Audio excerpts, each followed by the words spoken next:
नमस्कार, मैं हूं आपके साथ इश्तियाक अहमद और आप देख रहे हैं आर्य न्यूज। बुलेटिन की शुरुआत करेंगे इस वक्त बड़ी और अहम खबर से, जहां पर कौशाम्बी से बड़ी खबर सामने आ रही है, जहां पर सिरातू में कई जगह ईवीएम मशीन खराब होने की सूचना सामने आ रही है। और वहीं आपको बता दें कि बूथ संख्या 228, 229 पर ईवीएम मशीन खराब होने की सूचना सामने आई है। और इसके अलावा बूथ संख्या 230 पर भी ईवीएम मशीन खराब होने की जानकारी सामने आ रही है। और वहीं आपको बता दें कि लाइन में लगे मतदाताओं को भारी परेशानी का सामना करना पड़ा है। इसके अलावा आपको बता दें कि यूपी में 5वें चरण का मतदान जारी है और करीब 12 जिलों की 61 विधानसभा सीटों पर मतदान हो रहा है और इसी सिलसिले में लगातार मतदान हुआ जा रहा है। और वहीं कौशाम्बी से एक खबर सामने आ रही है, जहां पर कई बूथों पर ईवीएम मशीन खराब होने की सूचना आई है। और सिरातू में सिरातू में कई जगह ईवीएम मशीन खराब होने की सूचना मिली। और इसके अलावा आपको बता दें कि बूथ संख्या पर 228, 229 पर ईवीएम मशीन खराब हुई है।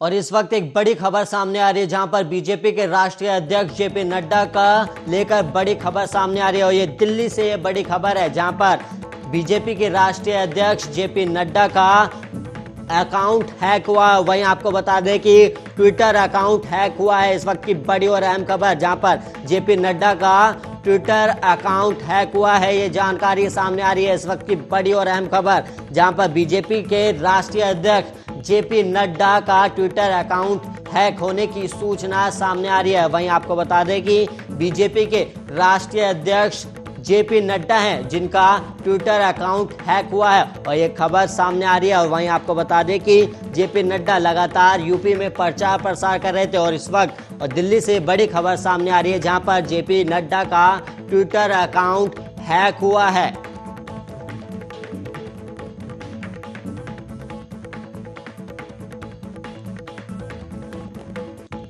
और वहीं यूक्रेन पर लगातार चौथे दिन भी रूस का हमला जारी है और जानमाल के भारी नुकसान के बीच यूक्रेन में न्यूक्लियर रेडिएशन खतरा भी बढ़ गया है।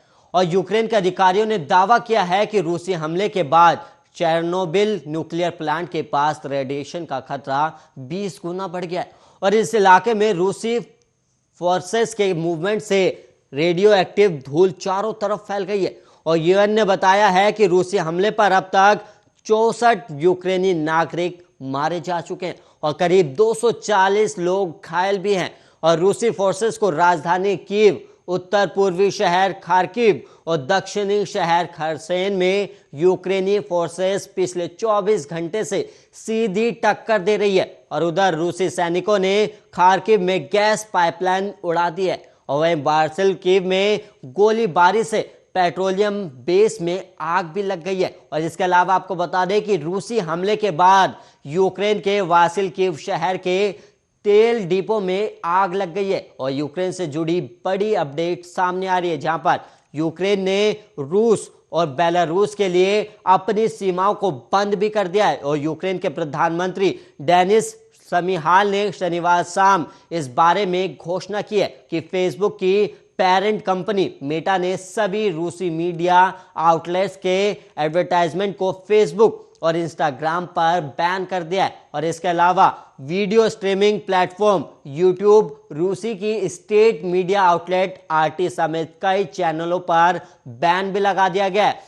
और रूस में यूक्रेन पर हमले के खिलाफ करीब लगातार प्रदर्शन हो रहा है और प्रदर्शन कर रहे करीब 3000 से ज्यादा लोगों को हिरासत में लिया गया। और इसके अलावा आपको बता दें कि जर्मनी ने कहा है कि वो यूक्रेन को 1000 एंटी टैंक हथियार, 500 स्टिंगर मिसाइल भी भेजेंगे और रूसी विमानों के जर्मन एयर स्पेस से गुजरने पर भी पूरी तरह से रोक लगा दी गई है। और इसके अलावा अमेरिका ने दावा किया है कि रूस और अब तक यूक्रेन पर करीब 250 से ज्यादा मिसाइल दाग चुका है। और वहीं आपको बता दें कि यूक्रेन में मौजूदा हालात क्या क्या हैं, तो वहीं आपको बता दें कि यूक्रेन के प्रधानमंत्री ने घोषणा की है कि फेसबुक की पेरेंट कंपनी मेटा ने सभी आउटलेट को बैन कर दिया और रूसी एडवर्टाइजमेंट को फेसबुक और इंस्टाग्राम पर भी बैन किया गया और वीडियो स्ट्रीमिंग प्लेटफॉर्म यूट्यूब रूसी मीडिया आउटलेट बैंड है और रूस के आरटी समेत कई चैनलों पर बैन लगाया गया है। उसके अलावा आपको बता दें कि यूक्रेन पर हमले के खिलाफ लगातार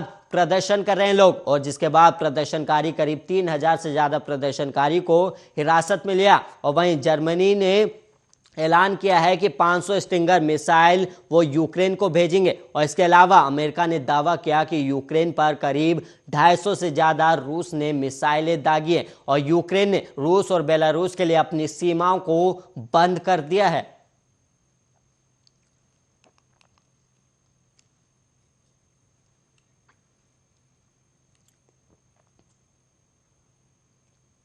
और वहीं यूक्रेन हमले के बाद अब वहां पर फंसे 250 भारतीय स्टूडेंट्स को रोमानिया के रास्ते भारत लाया गया है और रोमानिया से एयर इंडिया के विमान ने शनिवार रात करीब 9:30 बजे उड़ान भरी और रविवार करीब 3 बजे वो दिल्ली पहुंचा और फ्लाइट में सवार छात्रों ने खुशी जाहिर किया और वहीं साथ ही भारत माता की जय के नारे भी लगाए गए और एयरपोर्ट पर उनका स्वागत civil aviation minister Jyotiraditya Scindia ने किया है। और इस बीच हंगरी के बुडापेस्ट से भी एक विमान सुबह 5 बजे ही निकला है और इसमें भी करीब 240 भारतीय सवार हैं और इससे पहले शनिवार रात 8 बजे 219 भारतीय छात्रों को लेकर एयर इंडिया का विमान मुंबई के छत्रपति शिवाजी महाराज इंटरनेशनल एयरपोर्ट पर उतरा था और विमान के उतरते ही सभी खुशी में बोले जय हिंद। और वहीं आपको बता दें कि ज्योतिरादित्य सिंधिया ने रोमानिया से लौटे छात्रों का स्वागत तो किया ही और फ्लाइट में जाकर उनसे बातचीत भी की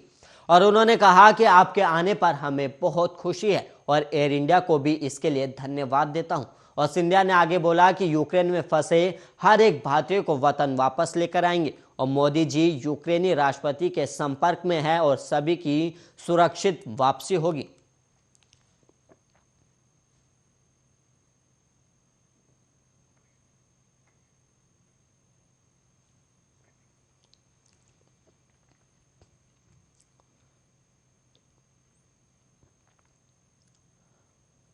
और यूपी में लगातार 5वें चरण का मतदान जारी है और इस बीच 9 बजे तक कितना वोट प्रतिशत हुआ है वो भी हम आपको बता दें कि यूपी में 5वें चरण का मतदान जारी है और करीब 61 विधानसभा सीटों पर मतदान हो रहा है और वहीं आपको बता दें कि 9 बजे तक कुल 8% मतदान हुआ है। इस वक्त की बड़ी और अहम खबर हम आपको बता रहे हैं कि चुनाव से रिलेटेड और सबसे ज्यादा कौशाम्बी में मतदान हुआ है। इस वक्त की बड़ी और अहम खबर जहां पर लगातार यूपी में 5वें चरण का चुनाव जारी है और कौशाम्बी जिले में करीब 11.40% 9 बजे तक मतदान हो चुका है और इसके अलावा बाराबंकी में 6.20% 9 बजे तक वोटिंग हुई है और वहीं आपको बता दें कि अयोध्या की सदर सीट पर 8.87% 9 बजे तक मतदान हुआ और इसके अलावा आपको बता दें कि यूपी में 5वें चरण का मतदान जारी है और करीब 61 विधानसभा सीटों पर मतदान हो रहा है और वहीं आपको 9 बजे तक के आंकड़े बता रहे हैं कि यूपी में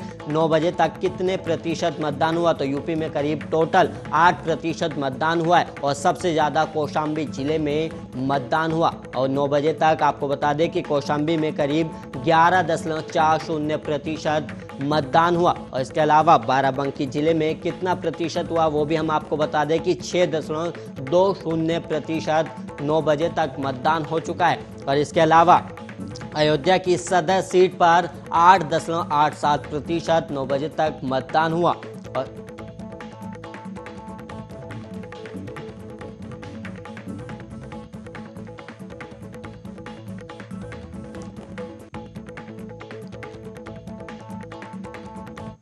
और वहीं आपको बता दें कि यूक्रेन और रूस में लगातार जंग जारी है और इस बीच यूक्रेन को कहां से मदद मिल रही है वो भी हम आपको ग्राफिक्स के जरिए बता दें कि यूक्रेन को कहां से मदद मिल रही है। तो वहीं फ्रांस से हथियार सैन्य उपकरण और 300 मिलियन यूरो देने का ऐलान किया गया और वहीं स्वीडन देश से सैन्य तकनीकी मदद समेत मानवीय सहायता का ऐलान किया गया और जर्मनी की तरफ से 1000 एंटी टैंक हथियार, 500 स्टिंगर मिसाइल और वहीं नीदरलैंड से 200 एयर डिफेंस रॉकेट देने का ऐलान किया गया और वहीं लिथुआनिया साइबर एक्सपर्ट टीम ने भी ऐलान किया है। वहीं आपको बता दें कि फ्रांस ने यूक्रेन को हथियार, सैन्य उपकरण और 300 मिलियन यूरो देने का ऐलान किया। और वहीं स्वीडन की तरफ से सैन्य तकनीकी मदद समेत मानवीय सहायता देने का आश्वासन दिया गया। और वहीं जर्मनी की तरफ से 1000 एंटी टैंक हथियार और नीदरलैंड की तरफ से 200 एयर डिफेंस रॉकेट देने का ऐलान किया गया। और ये हम आपको बता रहे हैं कि यूक्रेन में देशों से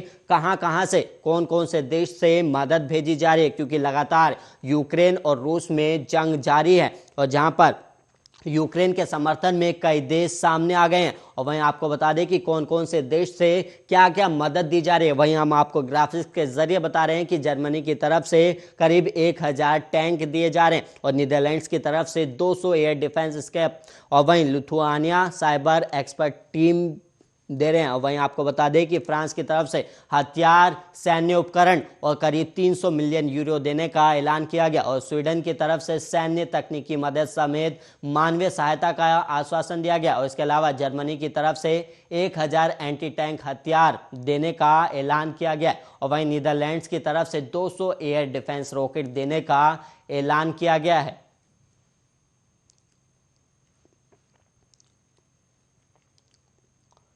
और वहीं यूक्रेन पर हमले के तीसरे दिन रूस ने दावा किया कि उसने 800 यूक्रेनी सैन्य ठिकानों को तबाह कर दिया और इनमें 14 सैन्य हवाई क्षेत्र, 19 command post, 24 S-300 anti aircraft missile system और 48 रडार स्टेशन शामिल है। और इसके अलावा यूक्रेनी नौसेना की 8 नौकाओं को भी तबाह कर दिया गया। और यूक्रेन की फौज ने आम नागरिकों के नाम अपील भी जारी की है। और यूक्रेन ने कहा कि अगर आप हमारी मदद करना चाहते हैं तो कुछ सलाह मानिए, और अगर आपको रूसी टैंक शहरों की तरफ बढ़ते दिखे तो सड़कें खोद डालिए। और टैंक्स के पीछे फ्यूल टैंकर होंगे, इससे वो आगे नहीं बढ़ पाएंगे। और अगर उनके मिलिट्री व्हीकल आते दिखें तो पास के पेड़ों या जंगलों में आग लगा दें। और रूसी फौज की गाड़ियों के टायरों पर फायरिंग करें और खुद को सुरक्षित रखें, लेकिन रूसी फौजियों की जिंदगी मुश्किल बना दें।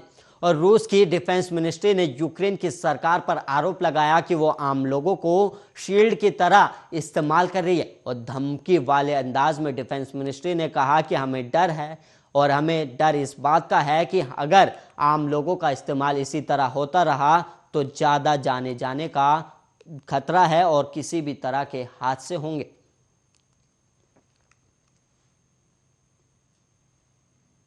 वहीं आपको बता दें कि लगातार यूक्रेन और रूस में जंग जारी है और इस बीच यूक्रेन के राष्ट्रपति ने लोगों से अपील की कि यूक्रेन की फौज आम आदमियों की मदद ले रही है। और यूक्रेन ने कहा कि आम नागरिकों से अपील की है कि अगर उन्हें टैंकर दिखे, रूसी टैंकर दिखे तो रास्ते खोद दीजिए। और इसके अलावा अगर आसपास रूसी सेना की व्हीकल या गाड़ी दिखे तो पेड़ों या जंगलों में आग लगा दें। और लोगों को ये भी बोला गया कि करीब रूसी व्हीकल पर और टायरों पर फायरिंग कर दें और खुद को सुरक्षित रखें, लेकिन रूसी सेना की ज़िंदगी मुश्किल बना दें। और वहीं इसके बाद रूस की डिफेंस मिनिस्ट्री ने आरोप लगाया कि यूक्रेन आम लोगों की मदद ले रहा है, जिससे परिणाम घातक साबित हो सकते हैं। और वहीं आपको बता दें कि यूक्रेन पर लगातार रूस की तरफ से हमले किए जा रहे हैं, जिसके बाद लगातार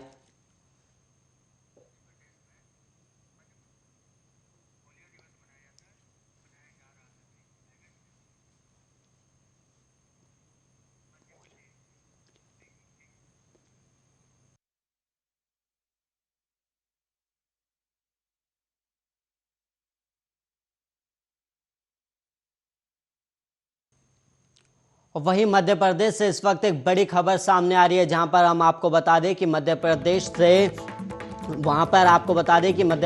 में पोलियो दिवस मनाया जा रहा है। वहीं आपको बता दें कि मध्य प्रदेश में लगातार सीएम शिवराज ने भोपाल में पोलियो दिवस मनाया और मध्य प्रदेश में हर साल पोलियो दिवस मनाया जाता है। वहीं सीएम ने खुद बच्चों को पोलियो की खुराक दी है। इस वक्त की बड़ी और अहम खबर, जहां पर मध्य प्रदेश में लगातार पोलियो दिवस मनाया जाता है और वहीं सीएम ने कहा, लोगों को संदेश भी दिया है और उन्होंने कहा कि दिव्यांगता का सबसे बड़ा कारण पोलियो है और इसलिए मध्य प्रदेश लगातार हर साल पोलियो दिवस मनाता है और प्रदेश को पोलियो मुक्त करने का अभियान भी चलाया गया। और वहीं आपको बता दें कि मध्य प्रदेश के सीएम शिवराज सिंह चौहान ने खुद बच्चों को पोलियो का टीका लगाया। मध्य प्रदेश में आज पोलियो दिवस मनाया जा रहा है और सीएम शिवराज ने भोपाल में पोलियो दिवस मनाया है।